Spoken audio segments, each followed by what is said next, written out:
Assalamualaikum warahmatullahi wabarakatuh. Kami dari kelompok 10 yang beranggotakan Febriana Ayu, Sarah Sofin, Anissa Ada, Lingga Pramesti, Angelika Devita, Muhammad Farouk yang akan menjelaskan tentang pengelolaan kas. Lalu mari kita simak penjelasan berikut ini. Pengertian kas. Kas adalah uang tunai dan jumlah rekening giro di bank, di mana setiap perusahaan memiliki jumlah kas yang berbeda-beda tergantung pada kondisi perusahaan yang bersangkutan.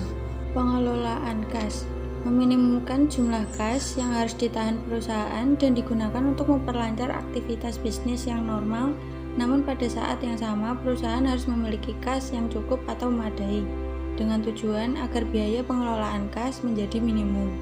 Anggaran kas. Perusahaan dapat mengestimasi atau memperkirakan kebutuhan kasnya sebagai bagian dari proses penyusunan anggaran umum atau proses peramalan dengan menyusun anggaran kas.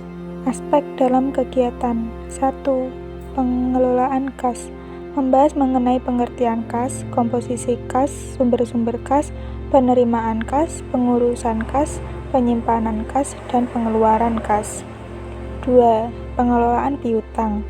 Membahas mengenai timbulnya piutang usaha, administrasi piutang, disposisi piutang, aspek-aspek kebijakan yang menyangkut piutang dan piutang lain-lain.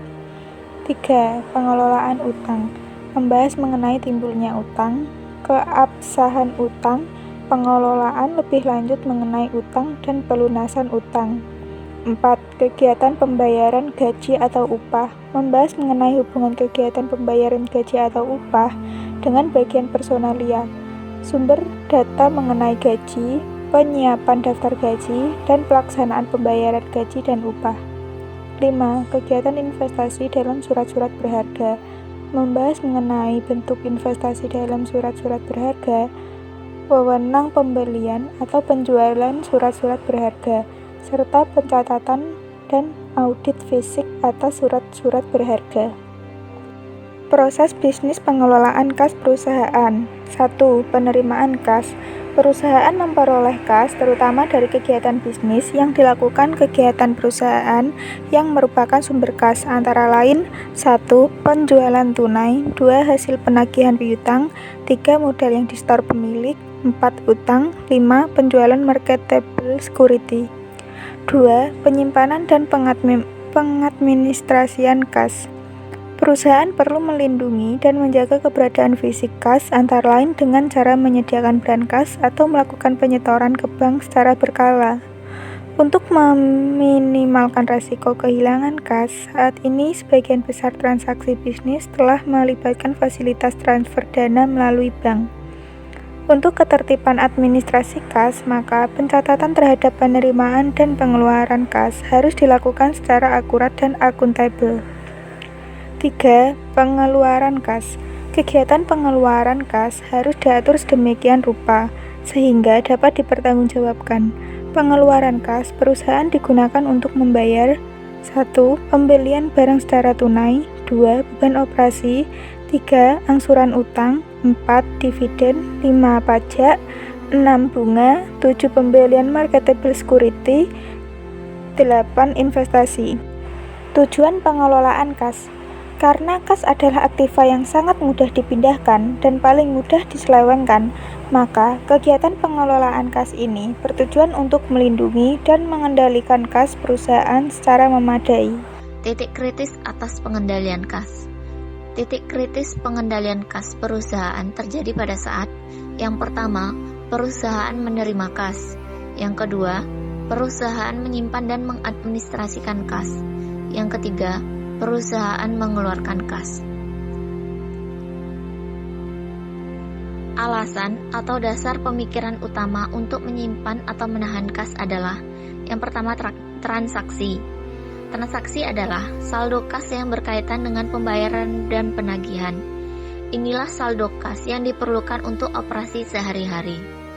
Yang kedua, kompensasi atas pinjaman dan pelayanan bank, yakni saldo rekening giro yang harus ada pada bank komersial guna mengkompensasi jasa-jasa yang telah diberikan bank tersebut bagi nasabahnya. Yang ketiga, saldo untuk berjaga-jaga, yakni saldo kas yang dicadangkan untuk berjaga-jaga terhadap pola arus masuk keluar kas yang fluktuatif, yang bersifat acak dan tidak terduga. Misalnya karena keadaan darurat, seperti pemogokan, kebakaran atau kampanye, penurunan musim, dan siklis. Yang keempat, saldo untuk spekulasi, yakni saldo kas yang dimaksud adalah agar perusahaan dapat memanfaatkan kesempatan untuk membeli secara murah apabila kesempatan itu ada, memanfaatkan potongan dagang, memanfaatkan tawaran istimewa dari pemasok atau kesempatan mengambil alih perusahaan. Resiko yang dihadapi. Biasanya resiko yang dihadapi dalam kegiatan pengelolaan kas antara lain adalah: yang pertama, kas yang diterima tidak sesuai dengan jumlah yang seharusnya. Yang kedua, kesalahan administrasi dan penyimpanan kas. Yang ketiga, pengeluaran kas yang tidak tepat sasaran. Teknik-teknik manajemen kas. Sinkronisasi arus kas. Situasi di mana arus kas masuk diselaraskan dengan arus kas keluar, sehingga memungkinkan suatu perusahaan mempertahankan saldo kas untuk keperluan transaksi yang rendah. Mempercepat proses clearing check. Pengeliringan cek atau clearing check adalah proses pengkonversian suatu cek yang ditulis dan dikirimkan menjadi uang kas dalam rekening yang dibayar. Ketika seorang pelanggan membayar hutang dengan menulis dan mengirimkan cek, ini tidak berarti bahwa dananya langsung tersedia bagi perusahaan penerima atau kreditur. Kebanyakan dari kita telah diberitahu oleh seseorang bahwa cek itu sedang dalam pengiriman atau perjalanan, dan kita juga bisa menyetorkan cek ke rekening kita, kemudian diberitahu bahwa tidak bisa ditarik cek atas setoran tersebut sebelum proses pengiriman cek atau cek clearing selesai. Bank kita harus terlebih dahulu memastikan bahwa cek yang kita setorkan adalah baik dan dananya tersedia sebelum memberi kita uang kas. Dalam praktek mungkin cukup banyak yang diperlukan perusahaan untuk memproses cek yang diterima sampai dananya bisa digunakan. Umumnya di clearing melalui Bank Sentral atau Federal Reserve System atau Bank Indonesia di Indonesia. Lamanya waktu yang diperlukan pengeliringan cek tergantung pada jauhnya jarak antara bank tertarik dan bank penagih. Cek-cek umumnya dikeliringkan melalui Bank Sentral sekitar 2 hari, tetapi penanggung akibat pengiriman lewat pos dapat memperlambat proses keterlibatan bank sentral. Memanfaatkan masa mengambang. Masa mengambang didefinisikan sebagai perbedaan antara saldo yang diperlihatkan dalam buku cek sebuah perusahaan atau perorangan dan saldo pada catatan bank. Contoh, anggaplah sebuah perusahaan rata-rata menulis cek sejumlah 500.000 per hari, dan diperlukan waktu 6 hari agar cek-cek tersebut dikeliringkan dan dikurangkan dari rekening bank perusahaan tersebut. Hal ini akan mengakibatkan buku cek perusahaan tersebut menunjukkan saldo 30 juta rupiah lebih kecil daripada saldo dalam catatan bank. Perbedaan ini disebut pengeluaran pengambang atau disbursement float. Jadi, pengeluaran mengambang adalah nilai dari cek-cek yang telah kita tulis tetapi yang masih diproses sehingga sebelum dikurangkan dari saldo rekening kita oleh bank. Sekarang perusahaan tersebut anggaplah menerima cek-cek sejumlah 500.000 per hari. Tetapi perlu waktu 5 hari agar cek-cek tersebut disetorkan dan dikeliring. Hal ini akan mengakibatkan penagihan mengambang atau collection float sebesar 20 juta. Jadi, penagihan mengambang adalah jumlah cek-cek yang telah kita terima tetapi yang belum dikredit ke rekening kita. Secara total, nilai mengambang bersih atau net float yaitu perbedaan antara pengeluaran mengambang positif 30 juta rupiah dengan penagihan mengambang negatif 20 juta rupiah akan sebesar 10 juta rupiah. Jadi, nilai mengambang bersih adalah selisih di antara saldo rekening bank menurut pembukuan pemegang rekening dengan saldo rekening menurut pembukuan bank. Jika penagihan perusahaan tersebut dalam proses clearing lebih efisien daripada penerima cek-cek yang umumnya lebih besar dan lebih efisien, perusahaan dapat benar-benar menunjukkan saldo negatif pada pembukuan, tetapi mempunyai saldo positif pada catatan banknya. Beberapa perusahaan menunjukkan mereka tidak pernah mempunyai saldo kas yang positif menurut pembukuan. Penangguhan yang menimbulkan masa mengambang timbul karena diperlukan waktu bagi cek-cek. Pertama, dalam perjalanan melalui pos atau pengambangan lewat pos.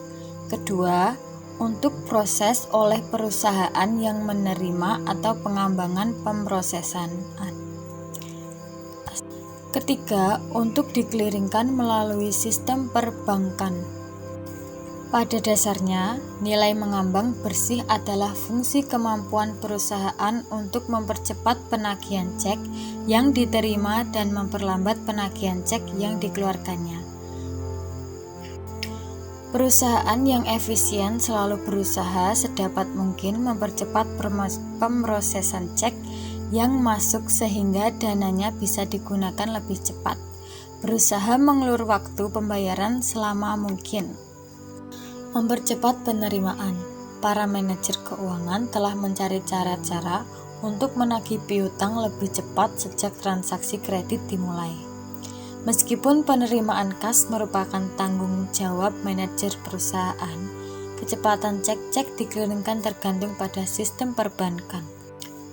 Beberapa teknik sekarang digunakan untuk mempercepat penagihan maupun menyampaikan dana ke tempat di mana dana tersebut diperlukan, termasuk pertama, kotak khusus yang ditempatkan dekat dengan para nasabah, dan kedua, permintaan agar para nasabah membayar melalui kawat atau wir atau perdebetan otomatis. Kotak pos khusus adalah suatu alat manajemen kas yang paling tua. Dalam suatu sistem kotak pos khusus atau log plan, cek-cek yang datang dikirimkan ke kotak pos ketimbang ke kantor pusat perusahaan.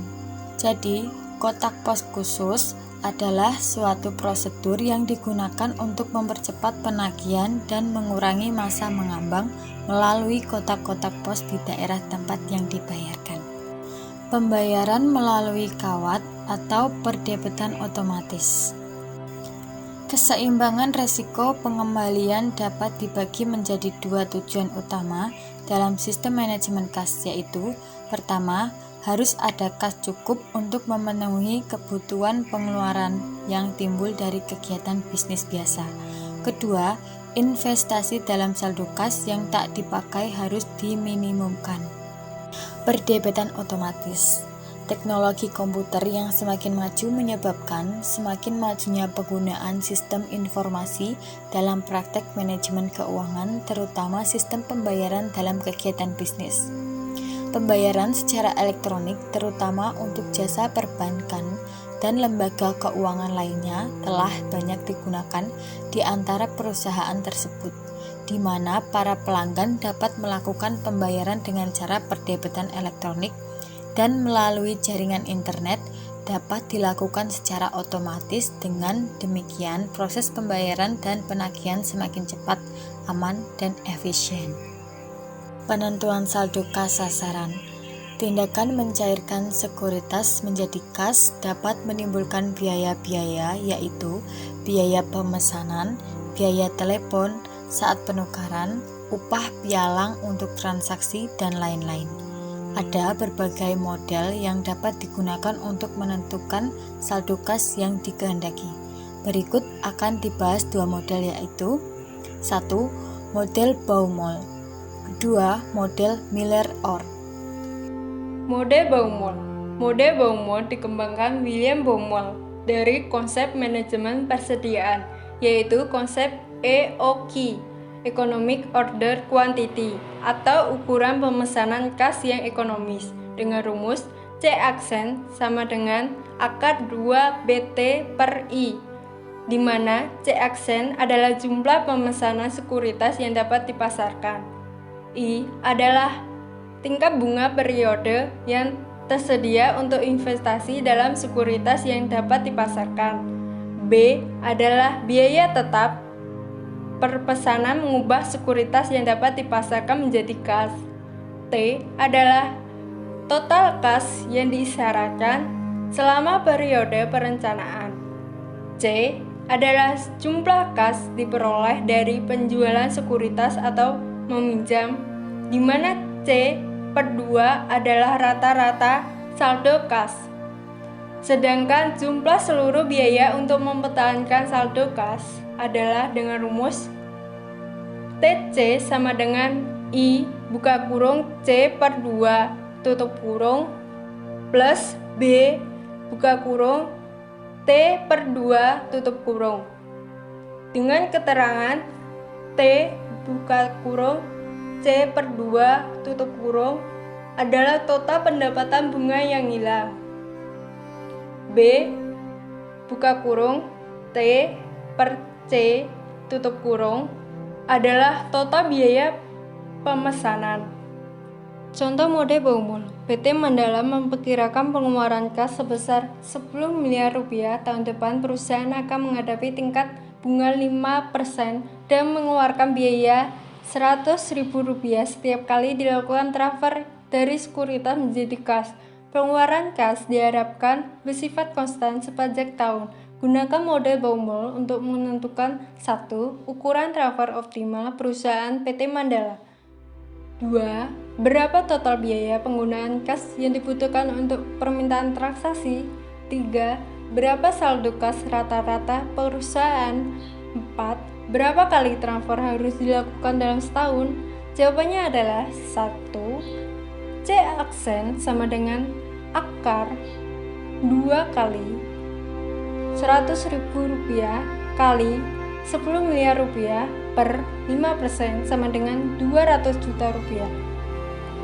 Yang kedua, total biaya penggunaan kas sama dengan biaya penyimpanan ditambah biaya transaksi sama dengan buka kurung saldo kas rata-rata tutup kurung buka kurung biaya kesempatan tutup kurung ditambah buka kurung jumlah transaksi tutup kurung buka kurung biaya per transaksi tutup kurung sama dengan buka kurung C/2 tutup kurung buka kurung K tutup kurung ditambah buka kurung T/C tutup kurung buka kurung F tutup kurung sama dengan buka kurung Rp200 juta per 2 tutup kurung buka kurung 5% tutup kurung ditambah 10 miliar rupiah per 200 juta rupiah tutup kurung buka kurung Rp100.000 tutup kurung sama dengan 10 juta rupiah ditambah 5 juta rupiah sama dengan 15 juta rupiah.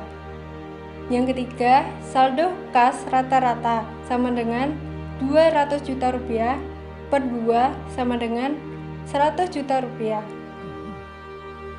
Frekuensi yang keempat, frekuensi sama dengan 100 miliar rupiah per 200 juta rupiah sama dengan 500 kali. Mode Miller-Orr. Merton Miller dan Daniel Orr mengembangkan suatu mode penentuan saldo kas sasaran yang memperhitungkan unsur ketidakpastian dari arus kas yang masuk dan keluar. Terminologi berikut digunakan pada Miller-Orr model. Z adalah saldo kas sasaran, H adalah batas atas, L adalah batas bawah, F adalah transaction cost atau visit cost, K opportunity cost yang memegang kas harian. Sigma pangkat 2 adalah varian arus kas bersih harian. L atau batas bawah saldo kas ditentukan oleh manajemen. Saldo kas sasaran batas atas serta rata-rata saldo kas dapat dihitungkan dengan rumus Miller-Orr dengan model berikut ini. Yang pertama, Z sama dengan buka kurung 3F sigma pangkat 2 per 4K tutup kurung 1/3 ditambah L. Yang kedua, H sama dengan 3Z dikurangi 2L. Yang ketiga, rata-rata saldo kas sama dengan 4Z dikurangi L/3. Contoh model Miller-Off. Misalkan F sama dengan 200, opportunity cost sama dengan K sama dengan 15%, dan deviasi standar arus kas bersih harian sama dengan 2000. Maka opportunity cost harian adalah 1 plus K dalam kurung kuadrat 360 min 1 sama dengan 0,15 dalam kurung 1 plus K kuadrat 360 sama dengan 1,15. 1 plus K sama dengan dalam kurung 1,15 kuadrat 1/360. 1 plus K sama dengan 1,00039. K sama dengan 0,00039 dan varian arus kas bersih harian adalah Z dalam kurung FO kuadrat per 4K dalam kurung kuadrat 1/3 plus L.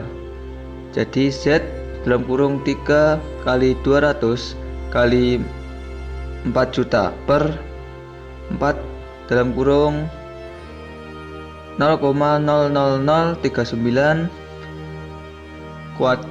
kuadrat 1/3 plus 0.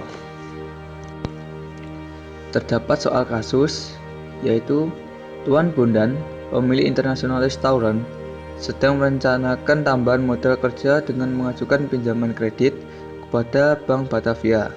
Dalam proposalnya terdapat ramalan kas yang akan diperlukan tahun 2005 sampai 2006 dalam jutaan rupiah.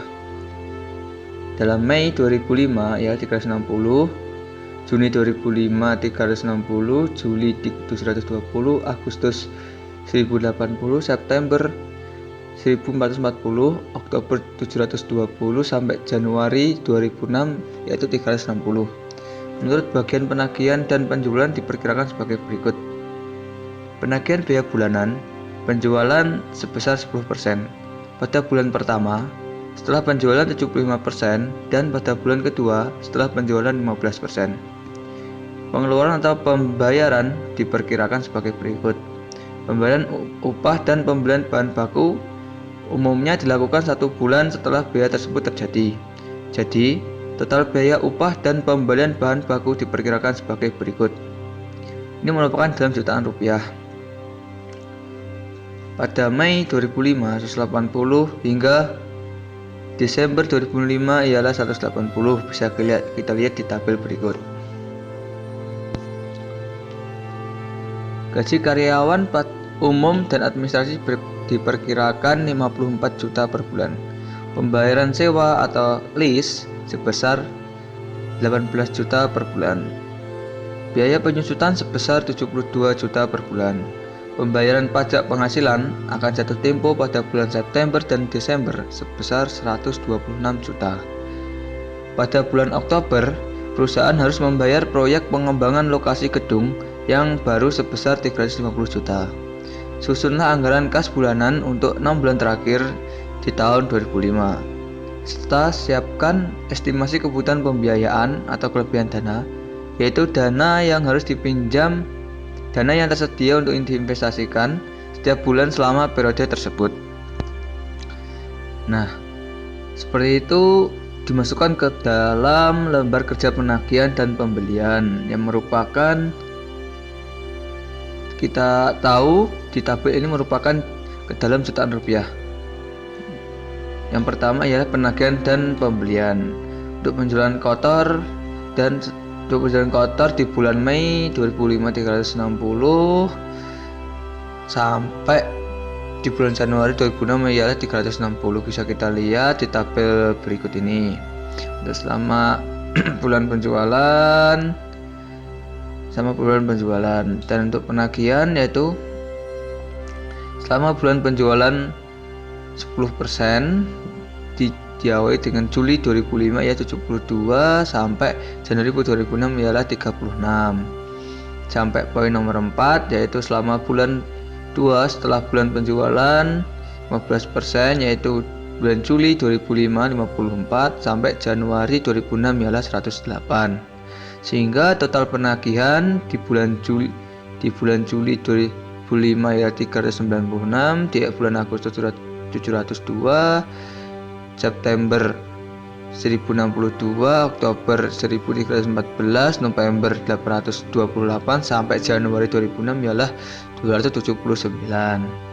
Dan untuk poin berikutnya ialah pembayaran. Di pembayaran ini terdapat upah dan bahan baku, gaji karyawan, UM dan ADM, sewa atau lease, penyusutan, pajak, pembayaran gedung, total pembayaran, surplus atau defisit kas.